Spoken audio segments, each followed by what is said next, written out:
Ya, puncak pelaksanaan ibadah haji 1447 Hijriah berlangsung khidmat di Tanah Suci dengan diikuti jutaan jemaah dari berbagai negara. Lalu apa saja yang menjadi rangkaian puncak ibadah haji? Berikut kami sajikan dalam rangkaian puncak haji tahun ini dalam infografis berikut ini. Puncak ibadah haji dimulai dengan keberangkatan jemaah menuju Padang Arafah untuk melaksanakan wukuf pada 9 Zulhijjah. Wukuf menjadi inti pelaksanaan ibadah haji, di mana para jemaah memperbanyak doa dan ibadah sejak siang hingga matahari terbenam.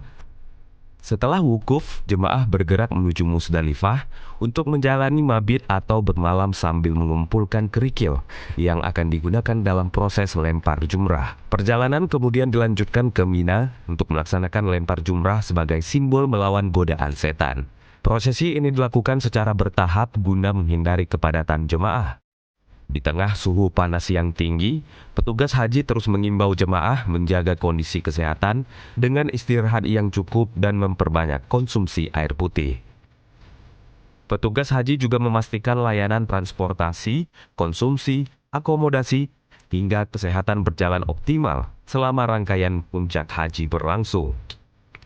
Rangkaian puncak ibadah haji menjadi momentum spiritual bagi jutaan umat muslim dunia untuk memperkuat keimanan dan berharap kembali ke tanah air dengan menjadi haji yang mabrur.